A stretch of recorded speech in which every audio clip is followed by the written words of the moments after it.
drill, baby, drill. 트럼프가 전 세계를 향해 던진 새 단어예요. 이 말 원래 2008년 미국 공화당 전당대회에서 나온 구호예요. 기름값이 치솟자 규제 풀고 미국 땅에서 석유 더 뽑자고 군중이 외쳤던 거거든요. 그게 트럼프 시대에 다시 소환된 거예요. 에너지 규제 풀고 기름 더 뽑겠다는 선언 정도로 들으셨을 거예요. 근데 이 세 단어 뒤에는 러시아 전쟁 자금을 말려 죽이고 중동 카르텔을 사실상 해체하고 연준을 움직여 금리를 끌어내리는 삼중 설계도가 숨어 있어요. 지금 WTI, 그러니까 미국 기준 국제 유가가 $70 지지선을 뚫고 $60를 향해 내려가고 있는 게 우연이 아닌 거예요. 1986년 레이건이 똑같은 방식으로 유가를 배럴당 $10 아래로 끌어내렸을 때 소련 외화 수입이 반토막 났고 냉전이 사실상 끝났어요. 트럼프는 그 40년 된 교과서를 그대로 꺼내든 거예요.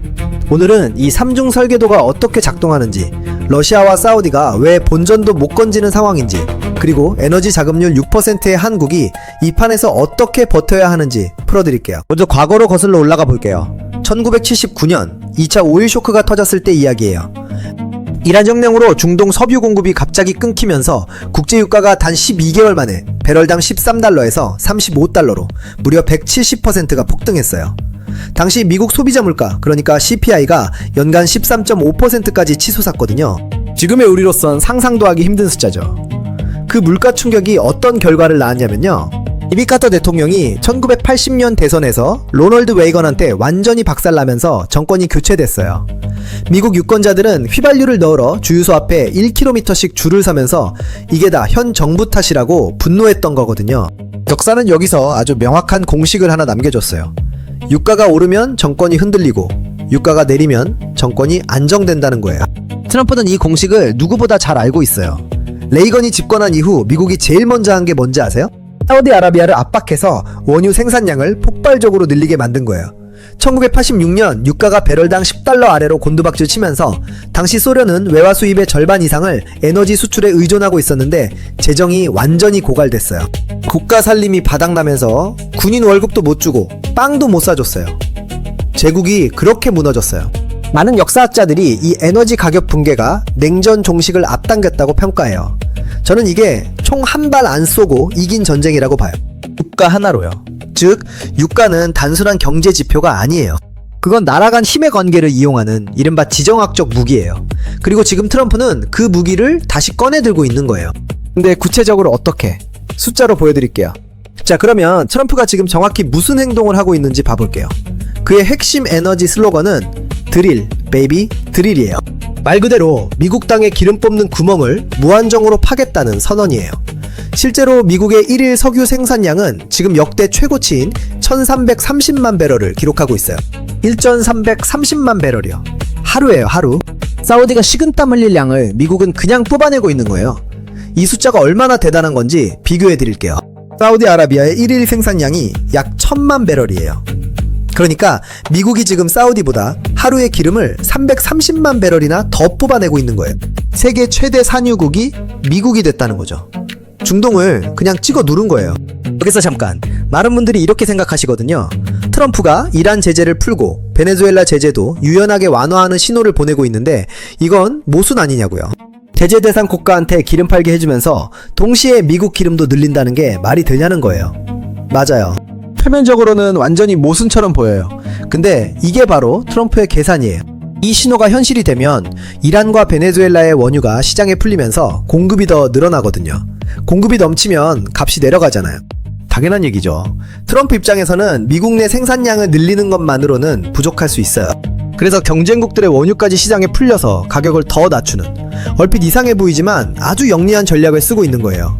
목표는 하나예요. 기름값을 최대한 빠르게, 최대한 낮게 끌어내리는 것. 왜냐고요? 미국 물가를 잡아야 하거든요. 그리고 물가를 잡아야 연준이 금리를 내릴 수 있고, 금리가 내려야 트럼프가 원하는 경기 부양이 가능해지거든요. 이게 트럼프가 짜놓은 판이에요. 저는 이 부분이 트럼프 2기에서 가장 과소평가된 수가 아닐까 싶어요. 벽에 기름까지 시장에 풀어서 내 물가를 잡겠다는 발상이거든요. 적을 이용하는 거예요. 그렇다면 지금 이 구조 안에서 피해를 보는 나라와 이득을 보는 나라는 어디일까요? 여기서 저희 채널의 두 번째 알고리즘 축이 등장해요. 기름 파는 나라 대 기름 사야 하는 나라의 구도예요. 기름 파는 쪽, 즉 러시아, 중동 산유국들은 지금 숨이 막히는 상황이에요. 러시아는 우크라이나 전쟁 비용을 대기 위해 원유 수출에 절대적으로 의존하고 있어요. 국제통화기금 IMF 분석에 따르면 러시아가 나라 살림을 제대로 굴리려면 유가가 배럴당 최소 80달러 이상이어야 해요. 그런데 지금 국제유가가 70달러 아래로 내려가고 있잖아요. 이미 러시아 재정은 압박을 받기 시작한 거예요. 사우디아라비아도 마찬가지예요. 사우디 왕실이 자국 내 복지 지출과 네옴시티, 그러니까 사막 한가운데 서울 크기의 도시를 통째로 짓겠다는 그 초대형 프로젝트를 유지하려면 적어도 유가가 배럴당 78달러 이상이어야 해요. 오펙 플러스가 아무리 발버둥 쳐봤자 미국, 이란, 베네수엘라가 동시에 수도꼭지를 틀어버리면 그 효과가 그냥 녹아버리는 거예요. 이게 트럼프가 오펙 플러스를 그냥 유명무실하게 만들어버리는 방식이에요. 반면 기름 사야 하는 나라들, 한국, 일본, 중국, 인도 같은 아시아 주요국들은 유가 하락이 순풍이에요. 특히 한국은 에너지 수입 의존도가 압도적으로 높아요. 한국의 에너지 자급률은 고작 6% 수준이에요. 나머지 94%를 전부 수입에 의존한다는 거거든요. 그 말은 유가가 10달러만 내려가도 한국이 절약하는 에너지 수입 비용이 연간 수백억 달러 규모에 달할 수 있다는 뜻이에요. 저는 이 숫자를 볼 때마다 솔직히 좀 무서워요. 자금률 6%면 사실상 없는 거잖아요. 그 말은 우리가 유가에 대해 협상력이 거의 없다는 뜻이기도 하거든요. 네, 바로 그렇기 때문에 유가가 내려갈 때 우리가 얼마나 큰 혜택을 보는지도 같이 이해해야 해요. 그럼 이게 실제로 한국 물가에 어떤 숫자로 나타나는지 보여드릴게요. 통계청 데이터를 보면 한국 소비자 물가지수 CPI에서 에너지 항목이 차지하는 직접 기여도는 약 7지 10% 수준이에요.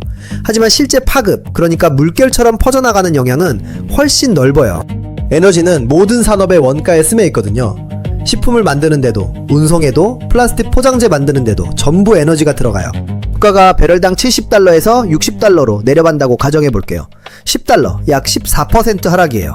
이걸 한국 물가지수 시뮬레이션에 대입하면 에너지 직접 기여분으로 0.77, 1.0%포인트 하락 효과가 나와요. 근데 여기에 간접 효과, 즉 운송비 하락, 식품 원가 하락, 공산품 원가 하락을 더하면 전체적으로 1.57, 2%포인트의 물가지수 하락 압력이 발생해요. 현재 한국 소비자 물가가 2% 초반대에서 움직이고 있거든요. 여기서 2%포인트가 빠지면 어떻게 돼요? 사실상 물가가 그냥 납작해지는 거예요. 마트 가서 장 봐도 예전보다 덜 아프고 주유소 들러도 한숨이 줄어요. 그게 다 여기서 시작되는 거예요. 한국은행 입장에서 이게 뭘 의미하는지 아시죠? 금리 인하의 명분이 생겨요. 지금 한국은행이 기준금리를 내리고 싶어도 물가가 신경 쓰여서 속도를 못 내고 있거든요. 근데 유가 때문에 시작된 물가 하락이 현실화되면 그때부터가 진짜예요. 한국은행은 속도를 올릴 수 있어요. 금리 인하 속도전이 시작되는 거예요. 금리가 내려가면 어떻게 돼요? 대출 이자 부담이 줄고 소비가 살아나고 내수가 진작되는 도미노가 좋은 방향으로 쭉 쓰러지는 거예요.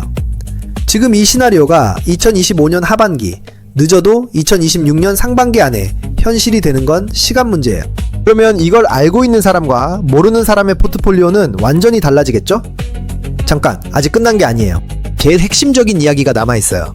실제로 지금 내 돈을 어떻게 움직여야 하냐는 거거든요.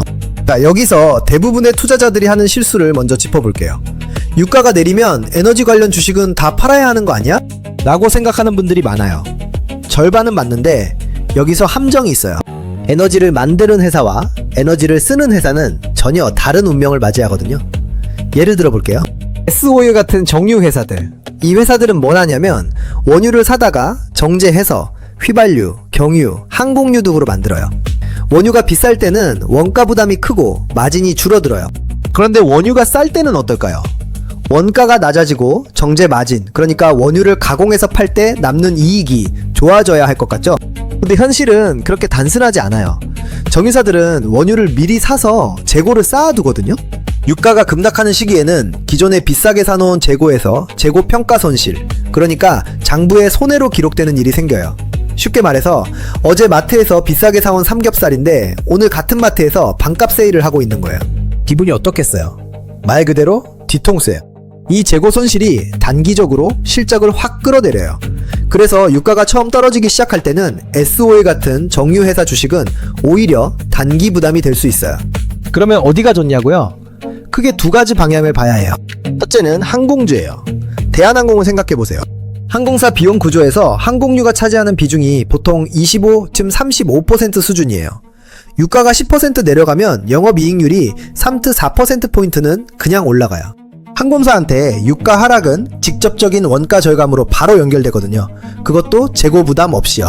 항공유는 쌓아놓지 않으니까요. 특히 대한항공은 지금 아시아나 합병 이후 네트워크가 대폭 강화된 상태잖아요. 원가 절감의 규모의 경제 효과, 그러니까 덩치가 커질수록 같은 비용으로 더 많이 굴릴 수 있는 효과까지 더해지면 실적 개선폭이 예상보다 훨씬 클 수 있어요. 근데 항공주보다 더 의외인 데서 기회가 생겨요. 둘째로 주목할 섹터는 음식료예요. 이게 뜬금없다고 느끼시는 분 계실 텐데 아니에요. 농심, CJ 제일제당 같은 회사들 원가 구조를 뜯어보면 에너지 비용과 원재료 물류비가 차지하는 비중이 상당히 높아요. 라면 하나를 만드는데도 공장 가동에 에너지가 들어가고, 밀가루 원재료를 선박으로 수입하는데 운송비가 들어가고, 완성된 제품을 전국 유통하는데 또 물류비가 들어가요. 유가가 내려가면 이 비용들이 전부 같이 내려가요. 그러면 식품회사들이 판가는 유지하면서 원가만 줄어드는 마진 개선 효과가 나타나거든요. 여기에 한 가지 더 중요한 요소가 있어요. 유가 하락으로 전반적인 물가가 안정되면 소비자들의 실질 구매력이 올라가요. 쉽게 말해서 기름값, 전기세, 각종 공과금 부담이 줄어드니까 주머니에 여유돈이 생기는 거예요. 그 돈으로 뭘 하냐고요?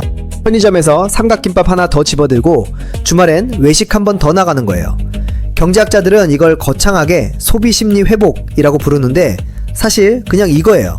기름값 내려가니까 지갑이 좀 덜 무거워진 것, 원가는 줄고 판매량도 늘어나는 이중으로 좋은 구조인 거죠. 혹시 이런 생각 드시는 분 있을 거예요.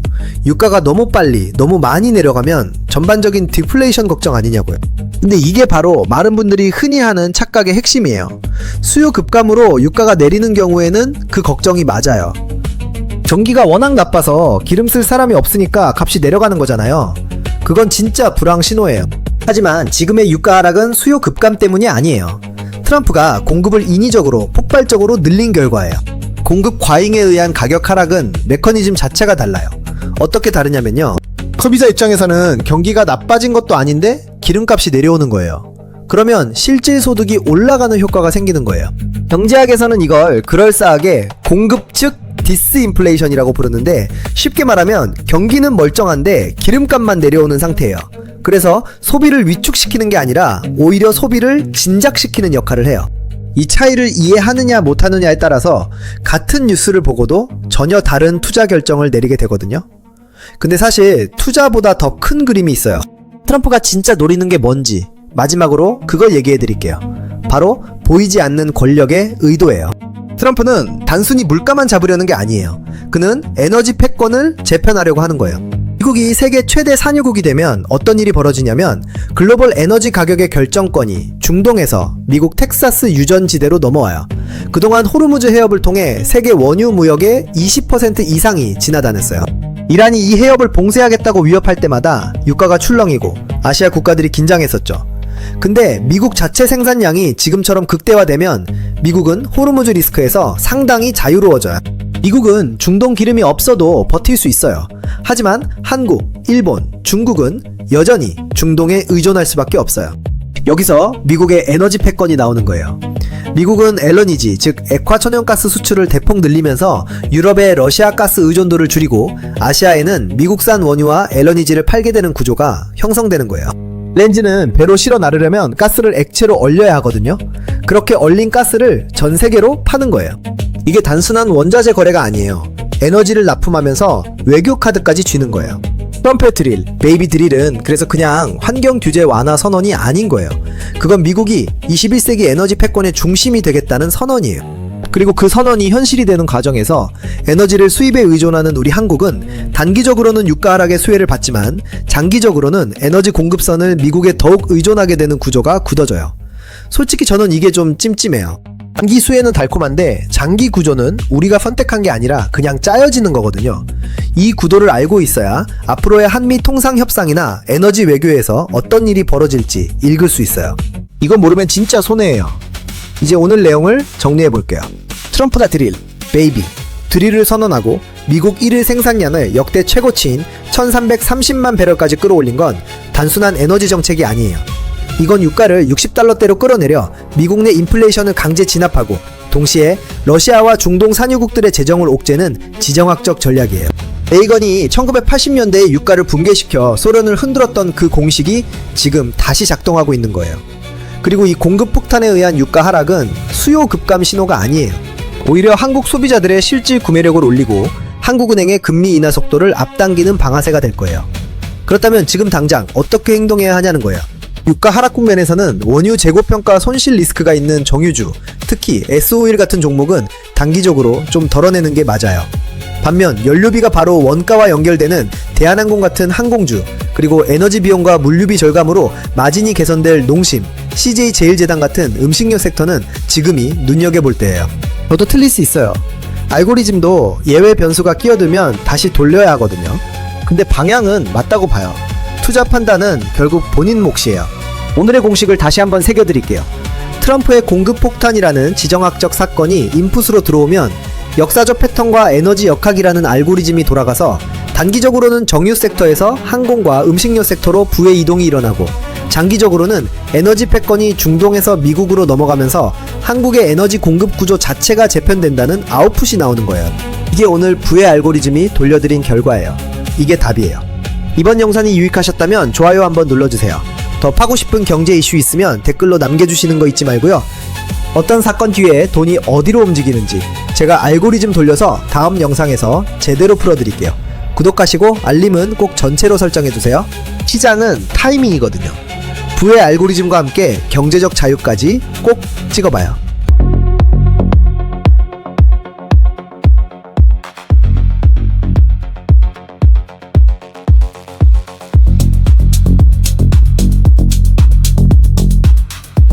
drill, baby, drill. 트럼프가 전 세계를 향해 던진 새 단어예요. 이 말 원래 2008년 미국 공화당 전당대회에서 나온 구호예요. 기름값이 치솟자 규제 풀고 미국 땅에서 석유 더 뽑자고 군중이 외쳤던 거거든요. 그게 트럼프 시대에 다시 소환된 거예요. 에너지 규제 풀고 기름 더 뽑겠다는 선언 정도로 들으셨을 거예요. 근데 이 세 단어 뒤에는 러시아 전쟁 자금을 말려 죽이고 중동 카르텔을 사실상 해체하고 연준을 움직여 금리를 끌어내리는 삼중 설계도가 숨어 있어요. 지금 WTI, 그러니까 미국 기준 국제 유가가 70달러 지지선을 뚫고 60달러를 향해 내려가고 있는 게 우연이 아닌 거예요.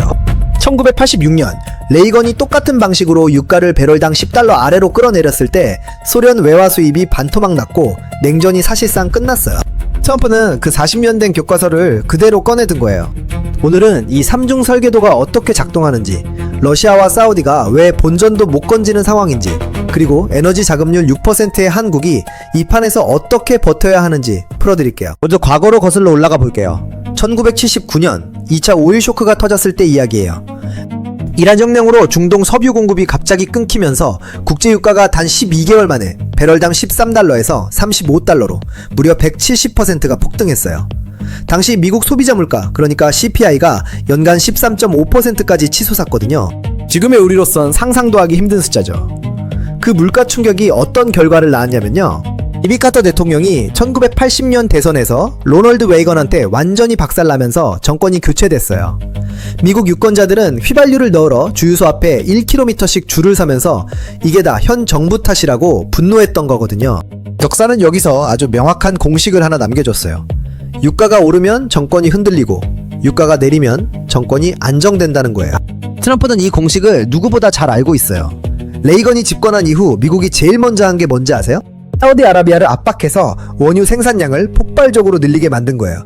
1986년 유가가 배럴당 10달러 아래로 곤두박질 치면서 당시 소련은 외화 수입의 절반 이상을 에너지 수출에 의존하고 있었는데 재정이 완전히 고갈됐어요. 국가 살림이 바닥나면서 군인 월급도 못 주고 빵도 못 사줬어요. 제국이 그렇게 무너졌어요. 많은 역사학자들이 이 에너지 가격 붕괴가 냉전 종식을 앞당겼다고 평가해요. 저는 이게 총 한 발 안 쏘고 이긴 전쟁이라고 봐요. 유가 하나로요. 즉 유가는 단순한 경제 지표가 아니에요. 그건 나라 간 힘의 관계를 이용하는 이른바 지정학적 무기예요. 그리고 지금 트럼프는 그 무기를 다시 꺼내 들고 있는 거예요. 근데 구체적으로 어떻게? 숫자로 보여드릴게요. 자, 그러면 트럼프가 지금 정확히 무슨 행동을 하고 있는지 봐볼게요. 그의 핵심 에너지 슬로건은 드릴, 베이비, 드릴이에요. 말 그대로 미국 땅에 기름 뽑는 구멍을 무한정으로 파겠다는 선언이에요. 실제로 미국의 1일 석유 생산량은 지금 역대 최고치인 1330만 배럴을 기록하고 있어요. 1330만 배럴이요. 하루예요, 하루. 사우디가 식은땀 흘릴 양을 미국은 그냥 뽑아내고 있는 거예요. 이 숫자가 얼마나 대단한 건지 비교해 드릴게요. 사우디아라비아의 1일 생산량이 약 1000만 배럴이에요. 그러니까 미국이 지금 사우디보다 하루의 기름을 330만 배럴이나 더 뽑아내고 있는 거예요. 세계 최대 산유국이 미국이 됐다는 거죠. 중동을 그냥 찍어 누른 거예요. 여기서 잠깐, 많은 분들이 이렇게 생각하시거든요. 트럼프가 이란 제재를 풀고 베네수엘라 제재도 유연하게 완화하는 신호를 보내고 있는데 이건 모순 아니냐고요. 제재 대상 국가한테 기름 팔게 해주면서 동시에 미국 기름도 늘린다는 게 말이 되냐는 거예요. 맞아요. 표면적으로는 완전히 모순처럼 보여요. 근데 이게 바로 트럼프의 계산이에요. 이 신호가 현실이 되면 이란과 베네수엘라의 원유가 시장에 풀리면서 공급이 더 늘어나거든요. 공급이 넘치면 값이 내려가잖아요. 당연한 얘기죠. 트럼프 입장에서는 미국 내 생산량을 늘리는 것만으로는 부족할 수 있어요. 그래서 경쟁국들의 원유까지 시장에 풀려서 가격을 더 낮추는, 얼핏 이상해 보이지만 아주 영리한 전략을 쓰고 있는 거예요. 목표는 하나예요. 기름값을 최대한 빠르게, 최대한 낮게 끌어내리는 것. 왜냐고요? 미국 물가를 잡아야 하거든요. 그리고 물가를 잡아야 연준이 금리를 내릴 수 있고, 금리가 내려야 트럼프가 원하는 경기 부양이 가능해지거든요. 이게 트럼프가 짜놓은 판이에요. 저는 이 부분이 트럼프 2기에서 가장 과소평가된 수가 아닐까 싶어요. 벽에 기름까지 시장에 풀어서 내 물가를 잡겠다는 발상이거든요. 적을 이용하는 거예요. 그렇다면 지금 이 구조 안에서 피해를 보는 나라와 이득을 보는 나라는 어디일까요? 여기서 저희 채널의 두 번째 알고리즘 축이 등장해요. 기름 파는 나라 대 기름 사야 하는 나라의 구도예요. 기름 파는 쪽, 즉 러시아, 중동 산유국들은 지금 숨이 막히는 상황이에요. 러시아는 우크라이나 전쟁 비용을 대기 위해 원유 수출에 절대적으로 의존하고 있어요. 국제통화기금 IMF 분석에 따르면 러시아가 나라 살림을 제대로 굴리려면 유가가 배럴당 최소 80달러 이상이어야 해요. 그런데 지금 국제유가가 70달러 아래로 내려가고 있잖아요. 이미 러시아 재정은 압박을 받기 시작한 거예요.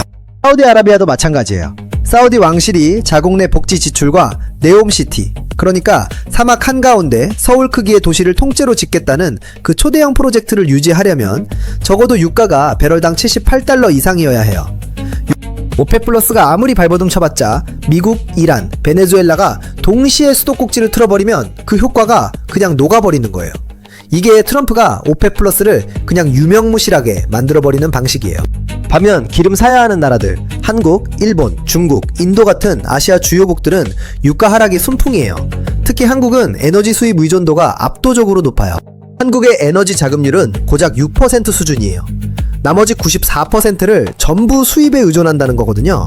그 말은 유가가 10달러만 내려가도 한국이 절약하는 에너지 수입 비용이 연간 수백억 달러 규모에 달할 수 있다는 뜻이에요. 저는 이 숫자를 볼 때마다 솔직히 좀 무서워요. 자금률 6%면 사실상 없는 거잖아요. 그 말은 우리가 유가에 대해 협상력이 거의 없다는 뜻이기도 하거든요. 네, 바로 그렇기 때문에 유가가 내려갈 때 우리가 얼마나 큰 혜택을 보는지도 같이 이해해야 해요. 그럼 이게 실제로 한국 물가에 어떤 숫자로 나타나는지 보여드릴게요. 통계청 데이터를 보면 한국 소비자 물가지수 CPI에서 에너지 항목이 차지하는 직접 기여도는 약 7지 10% 수준이에요. 하지만 실제 파급, 그러니까 물결처럼 퍼져나가는 영향은 훨씬 넓어요. 에너지는 모든 산업의 원가에 스며 있거든요. 식품을 만드는데도, 운송에도, 플라스틱 포장재 만드는데도 전부 에너지가 들어가요. 유가가 배럴당 70달러에서 60달러로 내려간다고 가정해볼게요. 10달러, 약 14% 하락이에요. 이걸 한국 물가지수 시뮬레이션에 대입하면 에너지 직접 기여분으로 0.77, 1.0%포인트 하락 효과가 나와요.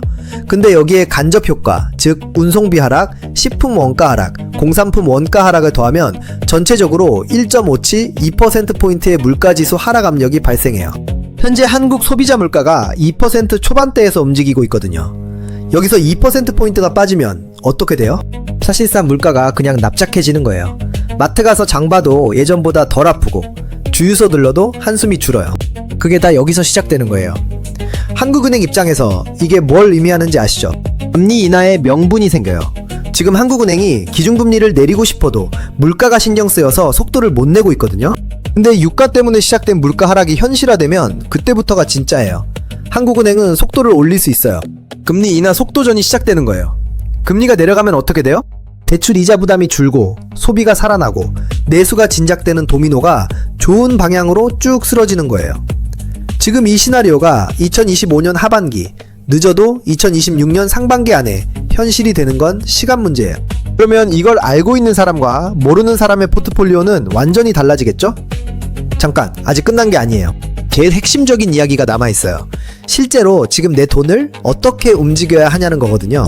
자, 여기서 대부분의 투자자들이 하는 실수를 먼저 짚어볼게요.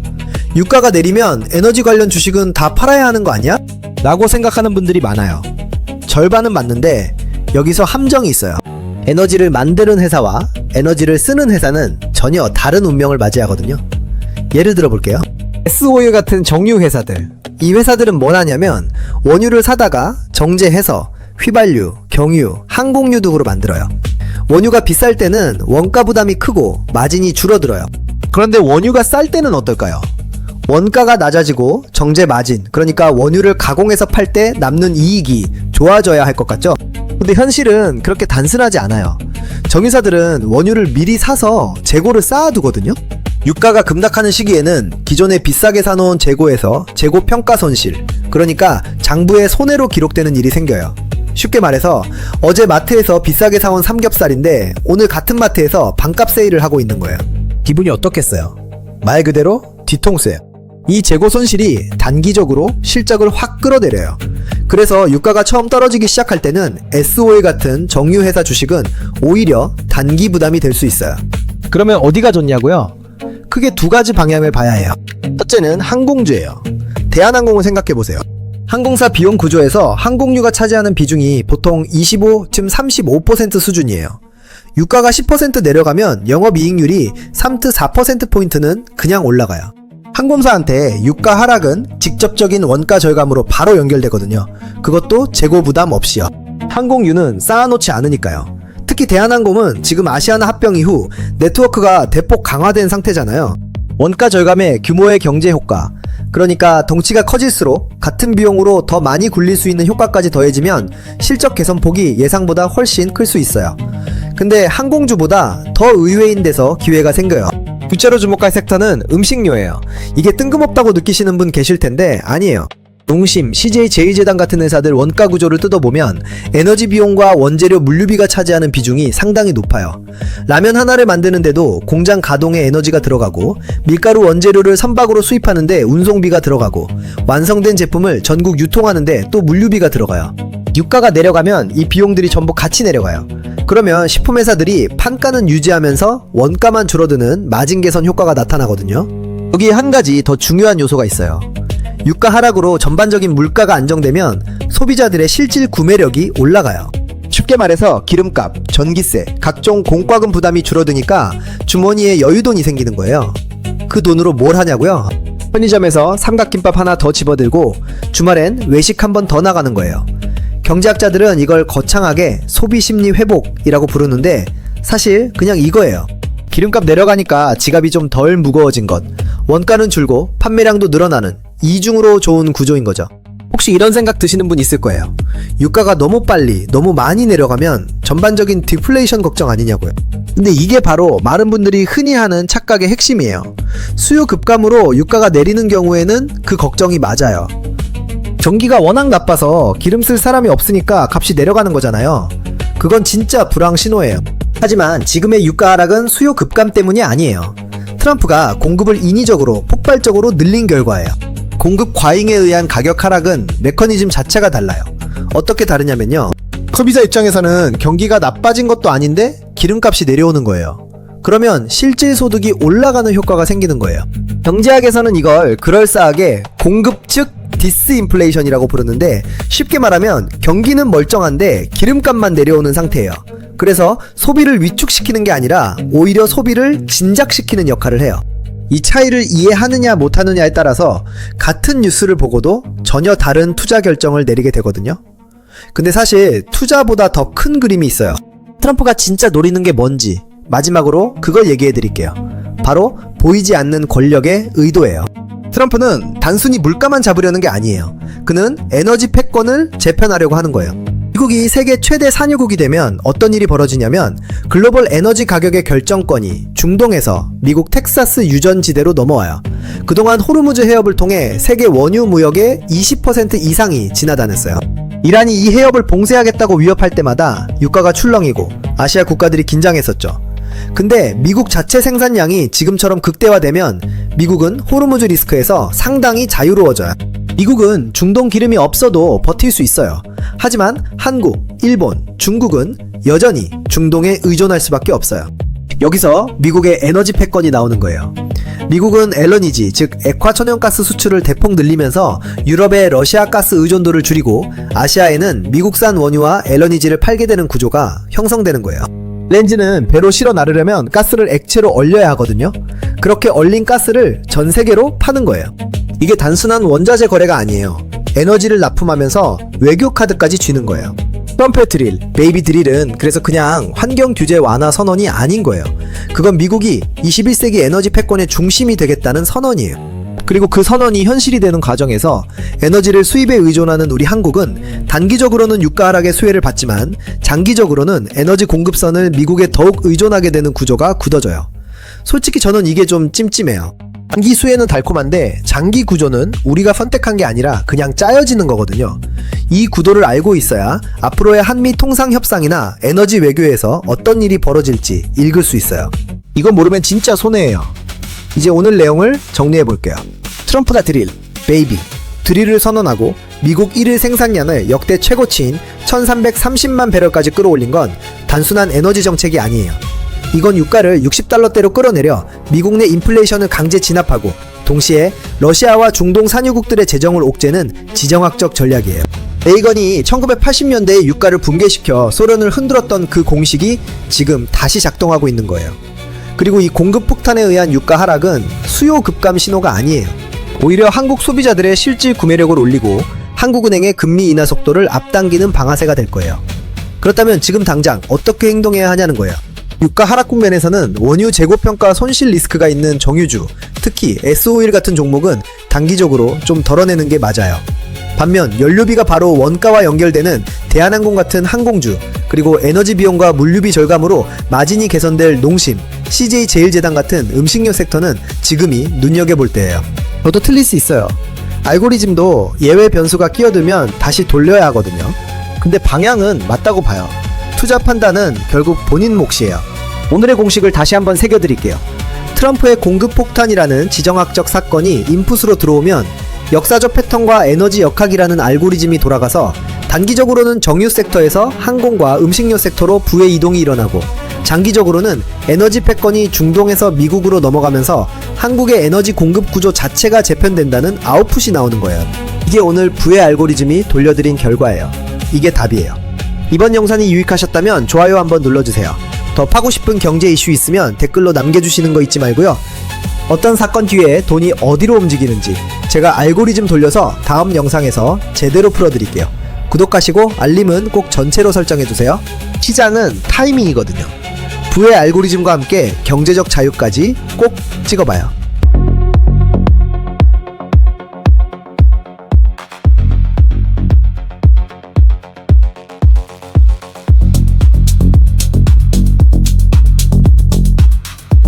drill, baby, drill. 트럼프가 전 세계를 향해 던진 새 단어예요. 이 말 원래 2008년 미국 공화당 전당대회에서 나온 구호예요. 기름값이 치솟자 규제 풀고 미국 땅에서 석유 더 뽑자고 군중이 외쳤던 거거든요. 그게 트럼프 시대에 다시 소환된 거예요. 에너지 규제 풀고 기름 더 뽑겠다는 선언 정도로 들으셨을 거예요. 근데 이 세 단어 뒤에는 러시아 전쟁 자금을 말려 죽이고 중동 카르텔을 사실상 해체하고 연준을 움직여 금리를 끌어내리는 3중 설계도가 숨어 있어요. 지금 WTI, 그러니까 미국 기준 국제 유가가 70달러 지지선을 뚫고 60달러를 향해 내려가고 있는 게 우연이 아닌 거예요. 1986년 레이건이 똑같은 방식으로 유가를 배럴당 10달러 아래로 끌어내렸을 때 소련 외화 수입이 반토막 났고 냉전이 사실상 끝났어요. 트럼프는 그 40년 된 교과서를 그대로 꺼내든 거예요. 오늘은 이 3중 설계도가 어떻게 작동하는지, 러시아와 사우디가 왜 본전도 못 건지는 상황인지, 그리고 에너지 자금률 6%의 한국이 이 판에서 어떻게 버텨야 하는지 풀어드릴게요. 먼저 과거로 거슬러 올라가 볼게요. 1979년 2차 오일 쇼크가 터졌을 때 이야기예요. 이란 혁명으로 중동 석유 공급이 갑자기 끊기면서 국제 유가가 단 12개월 만에 배럴당 13달러에서 35달러로 무려 170%가 폭등했어요. 당시 미국 소비자 물가, 그러니까 CPI가 연간 13.5%까지 치솟았거든요. 지금의 우리로선 상상도 하기 힘든 숫자죠. 그 물가 충격이 어떤 결과를 낳았냐면요.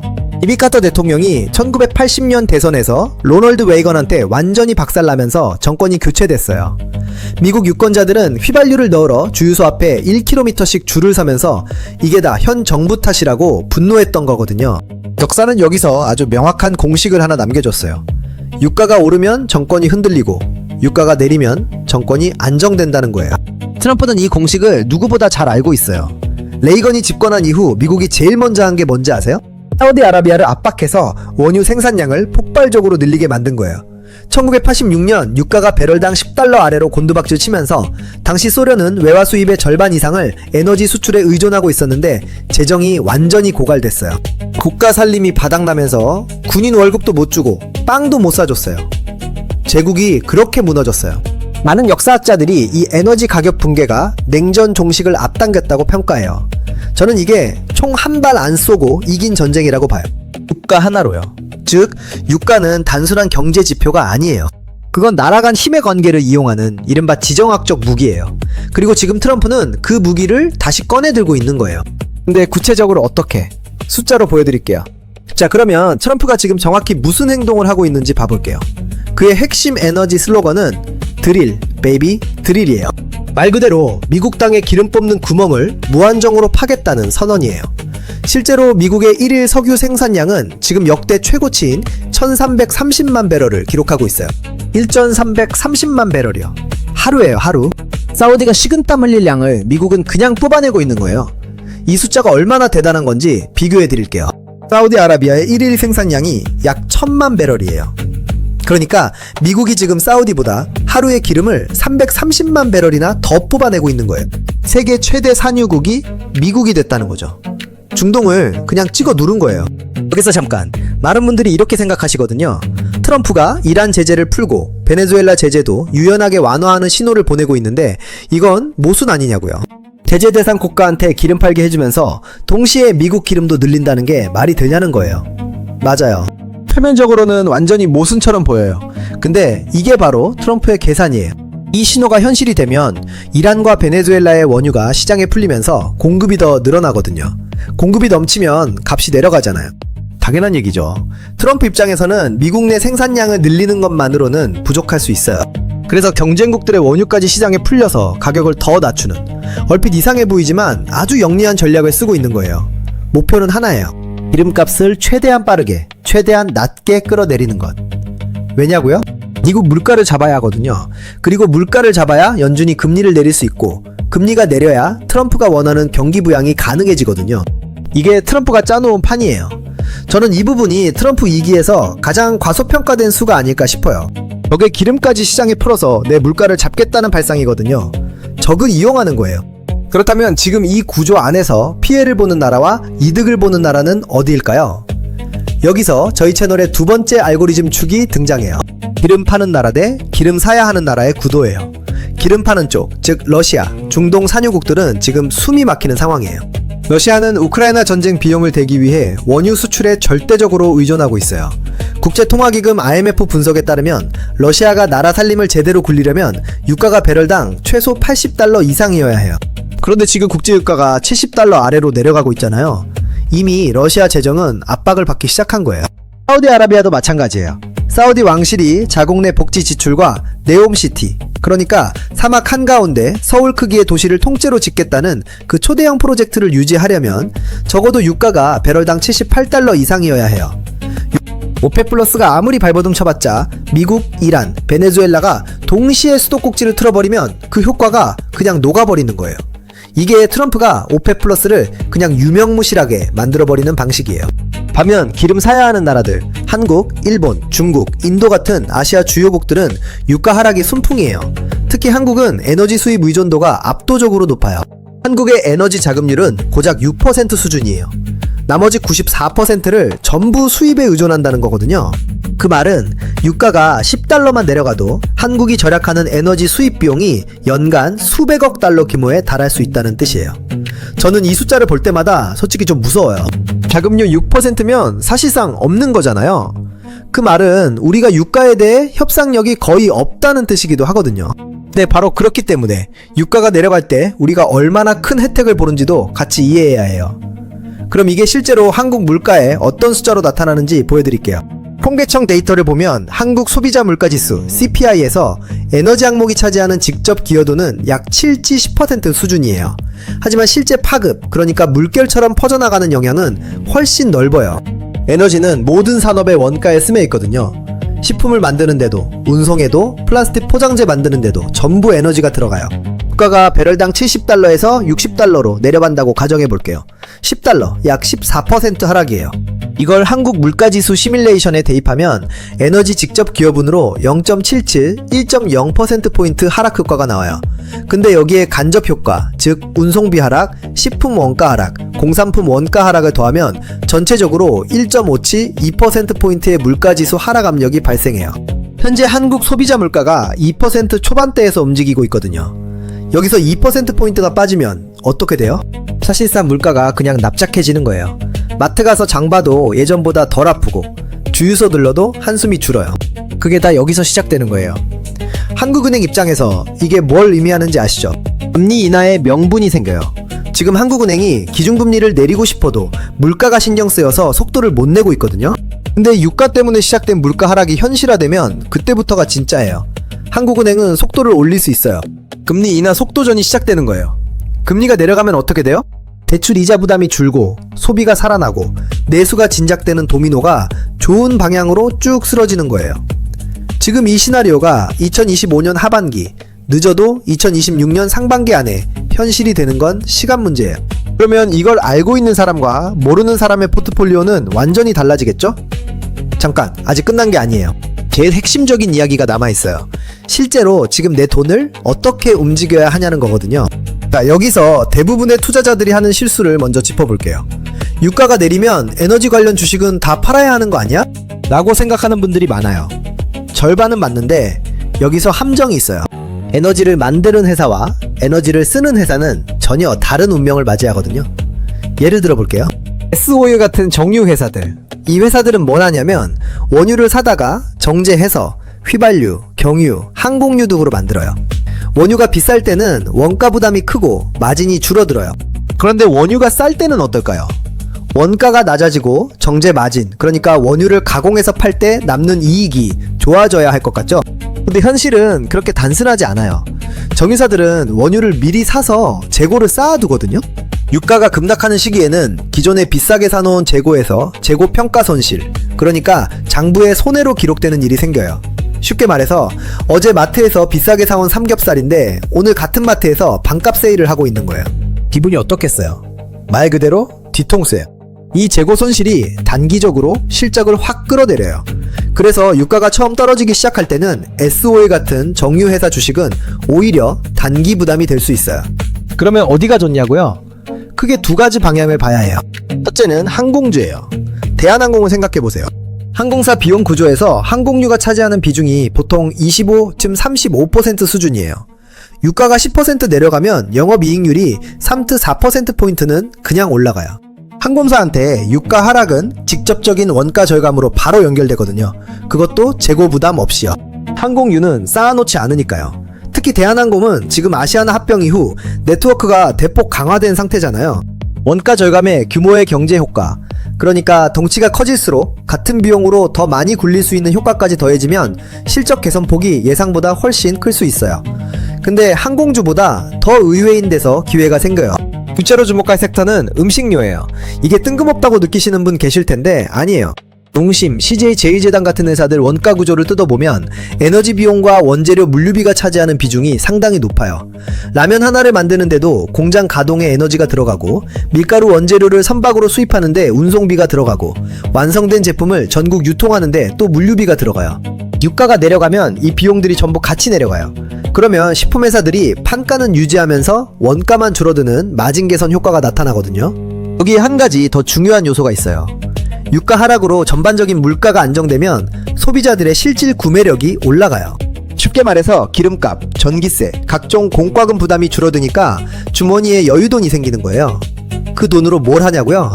편의점에서 삼각김밥 하나 더 집어들고 주말엔 외식 한 번 더 나가는 거예요. 경제학자들은 이걸 거창하게 소비심리 회복이라고 부르는데 사실 그냥 이거예요. 기름값 내려가니까 지갑이 좀 덜 무거워진 것, 원가는 줄고 판매량도 늘어나는 이중으로 좋은 구조인 거죠. 혹시 이런 생각 드시는 분 있을 거예요. 유가가 너무 빨리, 너무 많이 내려가면 전반적인 디플레이션 걱정 아니냐고요. 근데 이게 바로 많은 분들이 흔히 하는 착각의 핵심이에요. 수요 급감으로 유가가 내리는 경우에는 그 걱정이 맞아요. 경기가 워낙 나빠서 기름 쓸 사람이 없으니까 값이 내려가는 거잖아요. 그건 진짜 불황 신호예요. 하지만 지금의 유가 하락은 수요 급감 때문이 아니에요.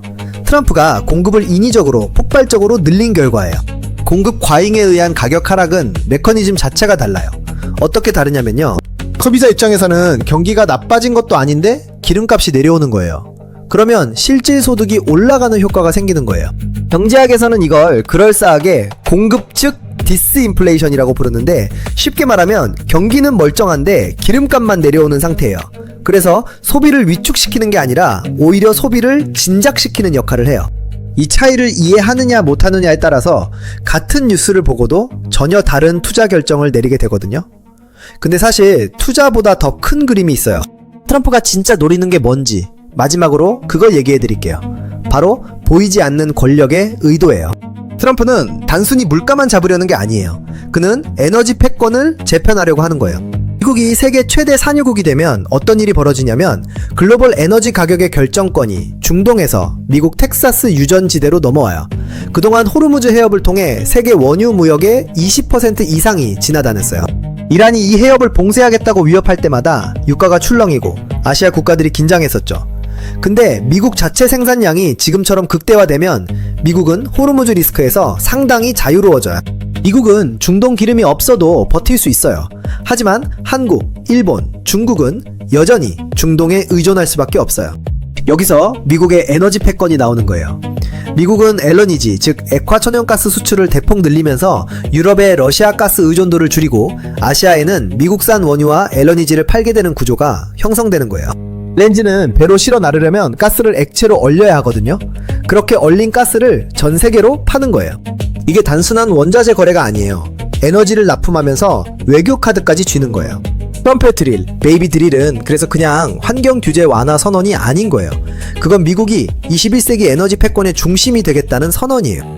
그리고 그 선언이 현실이 되는 과정에서 에너지를 수입에 의존하는 우리 한국은 단기적으로는 유가 하락의 수혜를 받지만 장기적으로는 에너지 공급선을 미국에 더욱 의존하게 되는 구조가 굳어져요.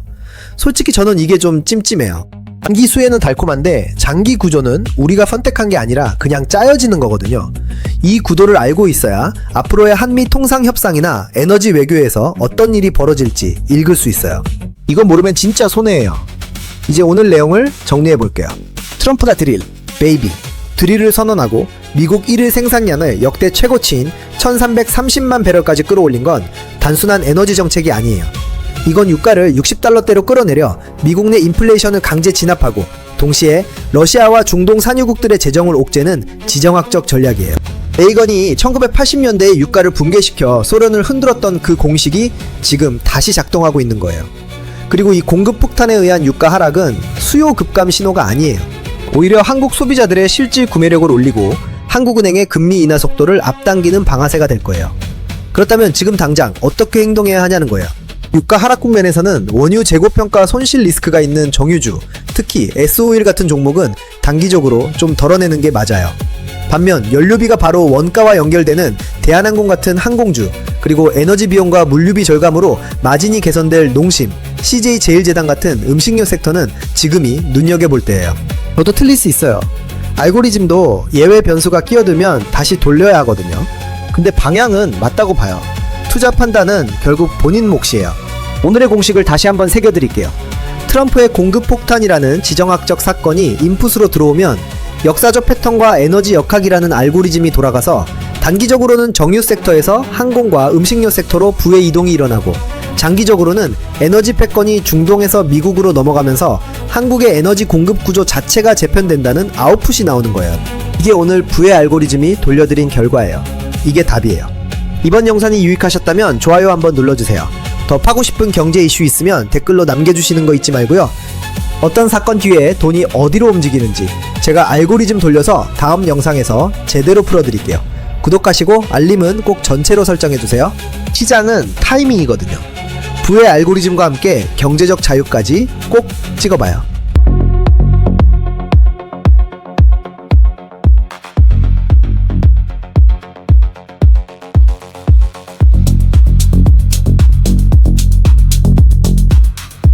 drill, baby, drill. 트럼프가 전 세계를 향해 던진 새 단어예요. 이 말 원래 2008년 미국 공화당 전당대회에서 나온 구호예요. 기름값이 치솟자 규제 풀고 미국 땅에서 석유 더 뽑자고 군중이 외쳤던 거거든요. 그게 트럼프 시대에 다시 소환된 거예요. 에너지 규제 풀고 기름 더 뽑겠다는 선언 정도로 들으셨을 거예요. 근데 이 세 단어 뒤에는 러시아 전쟁 자금을 말려 죽이고 중동 카르텔을 사실상 해체하고 연준을 움직여 금리를 끌어내리는 삼중 설계도가 숨어 있어요. 지금 WTI, 그러니까 미국 기준 국제 유가가 70달러 지지선을 뚫고 60달러를 향해 내려가고 있는 게 우연이 아닌 거예요. 1986년 레이건이 똑같은 방식으로 유가를 배럴당 10달러 아래로 끌어내렸을 때 소련 외화 수입이 반토막 났고 냉전이 사실상 끝났어요. 트럼프는 그 40년 된 교과서를 그대로 꺼내든 거예요. 오늘은 이 삼중 설계도가 어떻게 작동하는지, 러시아와 사우디가 왜 본전도 못 건지는 상황인지, 그리고 에너지 자금률 6%의 한국이 이 판에서 어떻게 버텨야 하는지 풀어드릴게요. 먼저 과거로 거슬러 올라가 볼게요. 1979년 2차 오일 쇼크가 터졌을 때 이야기예요. 이란 혁명으로 중동 석유 공급이 갑자기 끊기면서 국제유가가 단 12개월 만에 배럴당 13달러에서 35달러로 무려 170%가 폭등했어요. 당시 미국 소비자 물가, 그러니까 CPI가 연간 13.5%까지 치솟았거든요. 지금의 우리로선 상상도 하기 힘든 숫자죠. 그 물가 충격이 어떤 결과를 낳았냐면요. 지미 카터 대통령이 1980년 대선에서 로널드 레이건한테 완전히 박살나면서 정권이 교체됐어요. 미국 유권자들은 휘발유를 넣으러 주유소 앞에 1km씩 줄을 서면서 이게 다 현 정부 탓이라고 분노했던 거거든요. 역사는 여기서 아주 명확한 공식을 하나 남겨줬어요. 유가가 오르면 정권이 흔들리고 유가가 내리면 정권이 안정된다는 거예요. 트럼프는 이 공식을 누구보다 잘 알고 있어요. 레이건이 집권한 이후 미국이 제일 먼저 한 게 뭔지 아세요? 사우디아라비아를 압박해서 원유 생산량을 폭발적으로 늘리게 만든 거예요.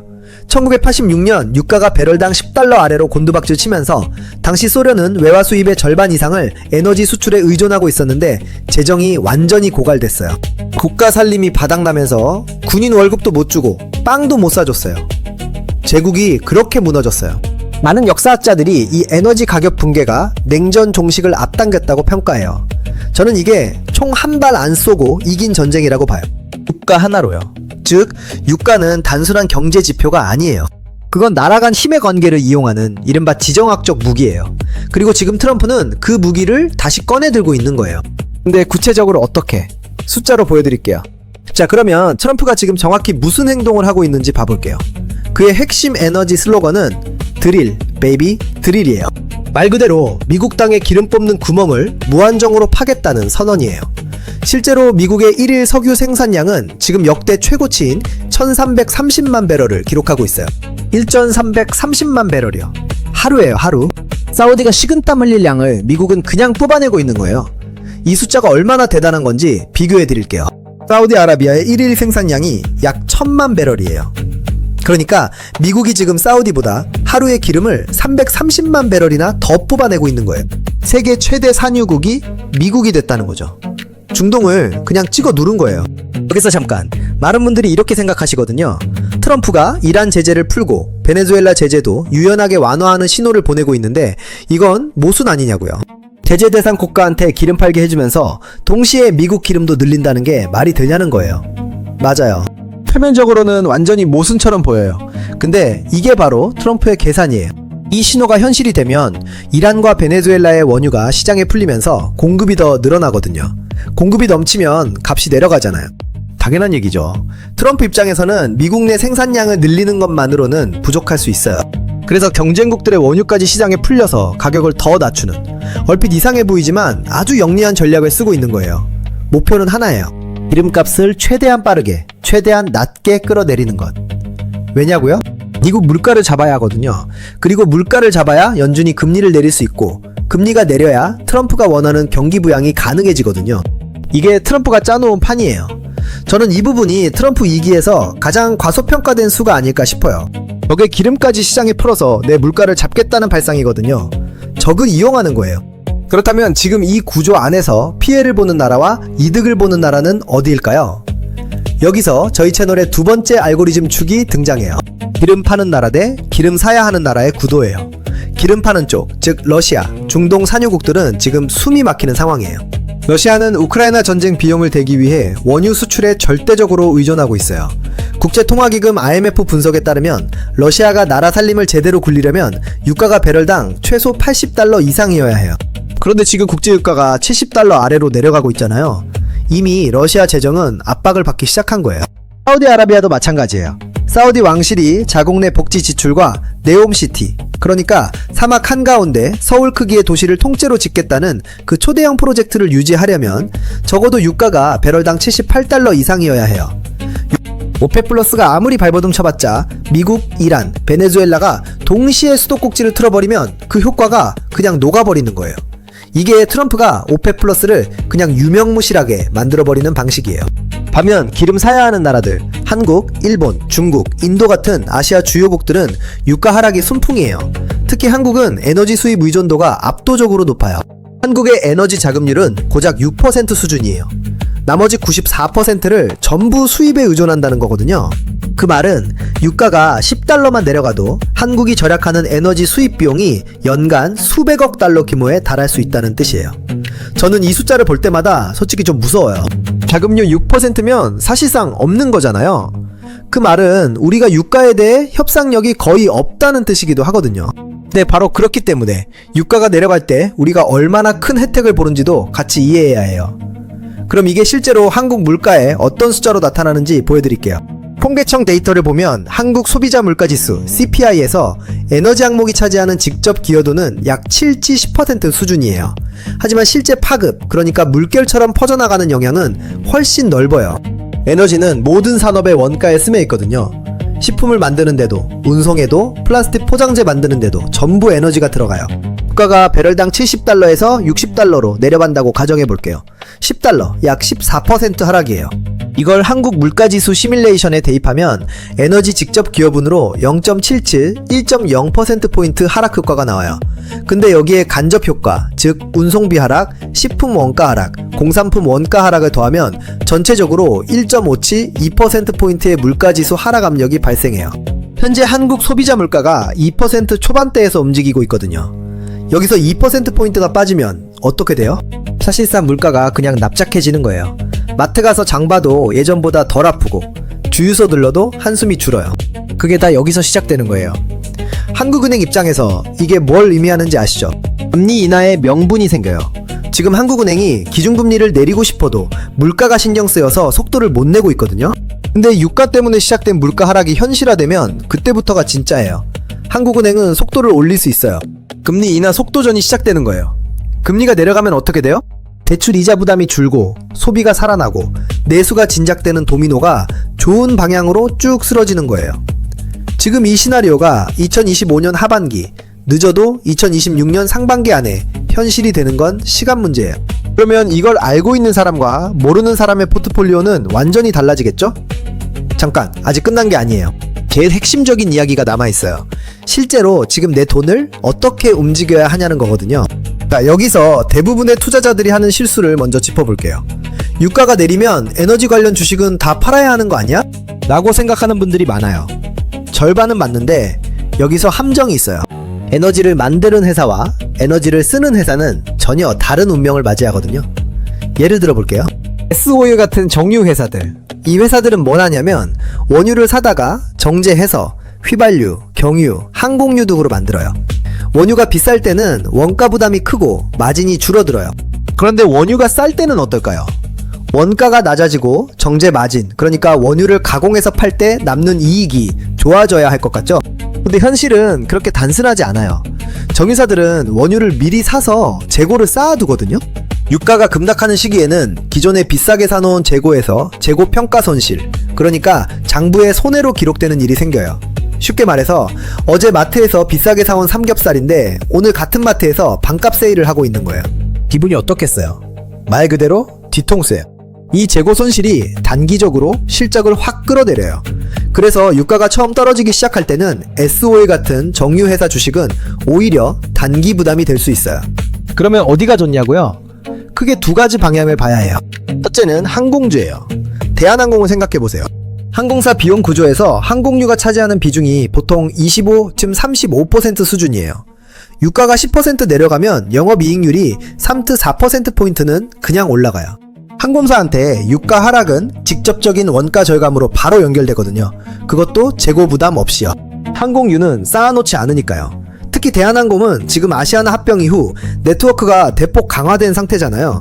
원가 절감의 규모의 경제 효과, 그러니까 덩치가 커질수록 같은 비용으로 더 많이 굴릴 수 있는 효과까지 더해지면 실적 개선폭이 예상보다 훨씬 클 수 있어요. 근데 항공주보다 더 의외인 데서 기회가 생겨요. 둘째로 주목할 섹터는 음식료예요. 이게 뜬금없다고 느끼시는 분 계실 텐데 아니에요. 농심, CJ 제일제당 같은 회사들 원가 구조를 뜯어보면 에너지 비용과 원재료 물류비가 차지하는 비중이 상당히 높아요. 라면 하나를 만드는데도 공장 가동에 에너지가 들어가고, 밀가루 원재료를 선박으로 수입하는데 운송비가 들어가고, 완성된 제품을 전국 유통하는데 또 물류비가 들어가요. 유가가 내려가면 이 비용들이 전부 같이 내려가요. 그러면 식품회사들이 판가는 유지하면서 원가만 줄어드는 마진 개선 효과가 나타나거든요. 여기에 한 가지 더 중요한 요소가 있어요. 유가 하락으로 전반적인 물가가 안정되면 소비자들의 실질 구매력이 올라가요. 쉽게 말해서 기름값, 전기세, 각종 공과금 부담이 줄어드니까 주머니에 여유돈이 생기는 거예요. 그 돈으로 뭘 하냐고요? 편의점에서 삼각김밥 하나 더 집어들고 주말엔 외식 한 번 더 나가는 거예요. 경제학자들은 이걸 거창하게 소비심리 회복이라고 부르는데 사실 그냥 이거예요. 기름값 내려가니까 지갑이 좀 덜 무거워진 것, 원가는 줄고 판매량도 늘어나는 이중으로 좋은 구조인 거죠. 혹시 이런 생각 드시는 분 있을 거예요. 유가가 너무 빨리, 너무 많이 내려가면 전반적인 디플레이션 걱정 아니냐고요. 근데 이게 바로 많은 분들이 흔히 하는 착각의 핵심이에요. 수요 급감으로 유가가 내리는 경우에는 그 걱정이 맞아요. 경기가 워낙 나빠서 기름 쓸 사람이 없으니까 값이 내려가는 거잖아요. 그건 진짜 불황 신호예요. 하지만 지금의 유가 하락은 수요 급감 때문이 아니에요. 트럼프가 공급을 인위적으로 폭발적으로 늘린 결과예요. 공급 과잉에 의한 가격 하락은 메커니즘 자체가 달라요. 어떻게 다르냐면요.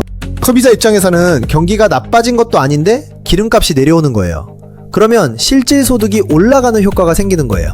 경제학에서는 이걸 그럴싸하게 공급 측 디스인플레이션이라고 부르는데, 쉽게 말하면 경기는 멀쩡한데 기름값만 내려오는 상태예요. 그래서 소비를 위축시키는 게 아니라 오히려 소비를 진작시키는 역할을 해요. 이 차이를 이해하느냐 못하느냐에 따라서 같은 뉴스를 보고도 전혀 다른 투자 결정을 내리게 되거든요. 근데 사실 투자보다 더 큰 그림이 있어요. 트럼프가 진짜 노리는 게 뭔지 마지막으로 그걸 얘기해 드릴게요. 바로 보이지 않는 권력의 의도예요. 트럼프는 단순히 물가만 잡으려는 게 아니에요. 그는 에너지 패권을 재편하려고 하는 거예요. 미국이 세계 최대 산유국이 되면 어떤 일이 벌어지냐면 글로벌 에너지 가격의 결정권이 중동에서 미국 텍사스 유전지대로 넘어와요. 그동안 호르무즈 해협을 통해 세계 원유 무역의 20% 이상이 지나다녔어요. 이란이 이 해협을 봉쇄하겠다고 위협할 때마다 유가가 출렁이고 아시아 국가들이 긴장했었죠. 근데 미국 자체 생산량이 지금처럼 극대화되면 미국은 호르무즈 리스크에서 상당히 자유로워져요. 미국은 중동 기름이 없어도 버틸 수 있어요. 하지만 한국, 일본, 중국은 여전히 중동에 의존할 수밖에 없어요. 여기서 미국의 에너지 패권이 나오는 거예요. 미국은 LNG, 즉 액화천연가스 수출을 대폭 늘리면서 유럽의 러시아 가스 의존도를 줄이고 아시아에는 미국산 원유와 LNG를 팔게 되는 구조가 형성되는 거예요. 렌즈는 배로 실어 나르려면 가스를 액체로 얼려야 하거든요. 그렇게 얼린 가스를 전 세계로 파는 거예요. 이게 단순한 원자재 거래가 아니에요. 에너지를 납품하면서 외교 카드까지 쥐는 거예요. 트럼프의 드릴, 베이비 드릴은 그래서 그냥 환경 규제 완화 선언이 아닌 거예요. 그건 미국이 21세기 에너지 패권의 중심이 되겠다는 선언이에요. 그리고 그 선언이 현실이 되는 과정에서 에너지를 수입에 의존하는 우리 한국은 단기적으로는 유가 하락의 수혜를 받지만 장기적으로는 에너지 공급선을 미국에 더욱 의존하게 되는 구조가 굳어져요. 솔직히 저는 이게 좀 찜찜해요. 단기 수혜는 달콤한데 장기 구조는 우리가 선택한 게 아니라 그냥 짜여지는 거거든요. 이 구도를 알고 있어야 앞으로의 한미 통상 협상이나 에너지 외교에서 어떤 일이 벌어질지 읽을 수 있어요. 이건 모르면 진짜 손해예요. 이제 오늘 내용을 정리해 볼게요. 트럼프가 드릴, 베이비. 드릴을 선언하고 미국 1일 생산량을 역대 최고치인 1330만 배럴까지 끌어올린 건 단순한 에너지 정책이 아니에요. 이건 유가를 60달러대로 끌어내려 미국 내 인플레이션을 강제 진압하고 동시에 러시아와 중동 산유국들의 재정을 옥죄는 지정학적 전략이에요. 레이건이 1980년대에 유가를 붕괴시켜 소련을 흔들었던 그 공식이 지금 다시 작동하고 있는 거예요. 그리고 이 공급 폭탄에 의한 유가 하락은 수요 급감 신호가 아니에요. 오히려 한국 소비자들의 실질 구매력을 올리고 한국은행의 금리 인하 속도를 앞당기는 방아쇠가 될 거예요. 그렇다면 지금 당장 어떻게 행동해야 하냐는 거예요. 유가 하락 국면에서는 원유 재고평가 손실 리스크가 있는 정유주, 특히 S오일 같은 종목은 단기적으로 좀 덜어내는 게 맞아요. 반면 연료비가 바로 원가와 연결되는 대한항공 같은 항공주, 그리고 에너지 비용과 물류비 절감으로 마진이 개선될 농심, CJ제일제당 같은 음식료 섹터는 지금이 눈여겨볼 때예요. 저도 틀릴 수 있어요. 알고리즘도 예외 변수가 끼어들면 다시 돌려야 하거든요. 근데 방향은 맞다고 봐요. 투자 판단은 결국 본인 몫이에요. 오늘의 공식을 다시 한번 새겨드릴게요. 트럼프의 공급 폭탄이라는 지정학적 사건이 인풋으로 들어오면 역사적 패턴과 에너지 역학이라는 알고리즘이 돌아가서 단기적으로는 정유 섹터에서 항공과 음식료 섹터로 부의 이동이 일어나고 장기적으로는 에너지 패권이 중동에서 미국으로 넘어가면서 한국의 에너지 공급 구조 자체가 재편된다는 아웃풋이 나오는 거예요. 이게 오늘 부의 알고리즘이 돌려드린 결과예요. 이게 답이에요. 이번 영상이 유익하셨다면 좋아요 한번 눌러주세요. 더 파고 싶은 경제 이슈 있으면 댓글로 남겨주시는 거 잊지 말고요. 어떤 사건 뒤에 돈이 어디로 움직이는지 제가 알고리즘 돌려서 다음 영상에서 제대로 풀어드릴게요.